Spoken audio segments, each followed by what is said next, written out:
What do you think? Okay, we're going to get right into it. Where did they go? Okay. Now, this is what happened. After the fall of Meroe to Kmt in the 4th century, the word began to spread about the Sudan. And how did they get there? It was migration. They was moving. They was moving out of the Nile River Valley on westward and southward, right? And so they called this place Sudan, the country of the blacks. Okay, so they left. Because of all those invasions that was happening, be it Greece, be it the Phoenicians, be it whoever else, they just start leaving. Would you? If you experienced an onslaught of war, famine, you're not gonna stay. Come on, y'all. All right, some people, yeah, I'll stay. I'll stay in Kush and Kmt. Okay, but life is more important than your pride. All right, so not everybody left, but the majority, some people did leave. I don't have the numbers. Some of you guys are very brilliant. You can tell me those numbers.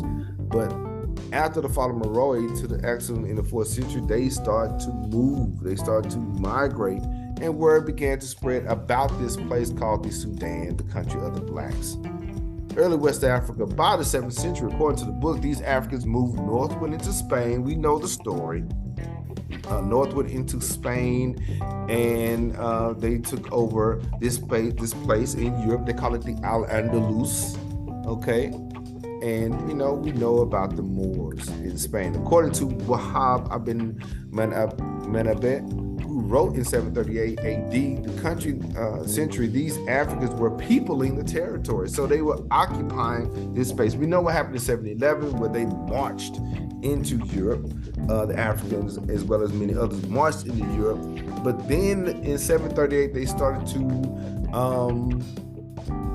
people the place. They started living there. Groups mixed and mingled together, forming alliances, as well as families. Yeah. Families do come out of this. People start having children. People start getting married and everything. We're going to be here for a while. So guess what? Let's grow and thrive together, that kind of thing, right? Now, early West Africa, the descendants, according to the book, all right, include the descendants of Kush, included the people of Sudan, the Quran or Goran, east of Lake Chad, Zakawa people, Habesha, or Abyssinia people, the Copts or Coptic people, the Berbers. So this was according to the book, these are what the authors identified as the people of West Africa at this time. The descendants of Kush, including the people of Sudan, the Quran people, Goran or Zagawa people, the Habesha people, the Copts, the Berbers. Now, my question is, was there more? I'm sure there were. And so 200 years later, another gentleman named Abul Hassan Ali al-Masudi, okay, in his book, The Golden Meadows, mentioned the migration patterns of East Africa to the West. This guy here wrote about how they moved. Okay, I'm going to read it. All right, here it is. All right, in the book, page 54, it says, the sons of Cush, the son of Canaan, traveled towards the west and crossed the Nile. There they separated. Some of them, the Nubians and the Beha and the Zanj, turned to the rightward between the east and the west, but the others, he says, very numerous, marched toward the setting sun.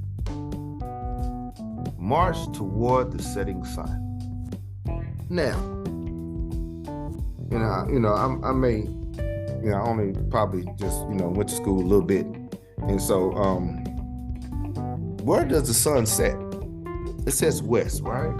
So these people marched toward the setting sun.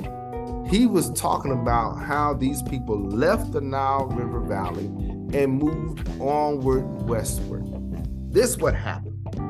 After the fall of Kush and all the infighting that was happening, these people said, look, I'm out. Y'all coming? Okay, let's go. Right. So there were others. Nowadays, there's other major ethnic groups in the Sudan, the old Sudan, and I have to shout them out because this is what when I came into reading this book, y'all, when I came into rereading this book, when I think about Western Africa, these are the people I thought about. But the book has a surprise for me. I was not ready for it. You know how you read something. You know how you. Let me pause it real quick. Let me stop here. You know how you read something and you say, "Oh, I know what the answer is going to be. I know what they're going to say." I read it again, y'all, and it took a turn. Because he talked about the old Sudan. We're not talking about the modern Sudan. Okay? Remember, the old Sudan. We know the Bilal Sudan is 4,000 miles and everything, but he rung the bell saying the old Sudan.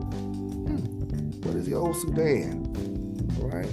So, but the modern people that live there now are the Mandinka. Much love to Mandinka, the Bambara people, the Songhai people, the Dogon people, okay, the Fulani, Hausa, Tuareg, and that's just to name a few. I know you guys know a little bit more than I do. What are some other ethnic groups in the area that I didn't mention? I know there's a lot. Okay, you guys can tell me in the comments. Y'all can shout them out on the YouTube page. Yes, we're on YouTube, so like, comment, subscribe. Let me know. I know I missed a few. And my family in West Africa, they may get on me, so I want them to let me know, okay? But these are some of the major ethnic groups, not all, all right? These are some: Mandinka, Bambara, Songhai, Dogon, Fulani, Hausa, Tuareg, and there's many others. Now, a lot of my West African lineage do come from the Bambara people, the Fulani, and Hausa especially. So this whole segment is really near and dear to me, so it's very personal. But what are some of the other ethnic groups, y'all? All right, now. Then he takes a turn, which I totally disagree with. You know, Davidson says these Africans were retained by the characteristics of a white morphology. Hold on, bro. You were doing good. You were doing great. You were doing great in the book. You were doing great. And then you have to mention white morphology. Like, people of color. I'm not going to say that these individuals were like purple or blue, black, but the Africa before the European involvement was already colorful. It was all shades of brown. It can be, let me see one of my chess pieces here. I know. Okay, it can be, without the involvement in Africa, they could be this shade of brown, the involvement of Europe, this shade of brown, or this shade of brown, that kind of thing. So it can happen, right? So white people, we had to understand that Africa existed in a time where white people did not exist. Let that sink in. And so when they did come, they're like, who are these people? I'm sure, much love to the fam in all the cities, in every major area in the United States, almost every hood, when they see somebody of a different skin tone walking down the street, they're like, who is this person going down the street over here? They start asking questions. And so think about hundreds and hundreds of years of no interaction with these people. And so, we already, the San people down south, the Osa people, they various colors. All right, so that's one thing I disagree with. This is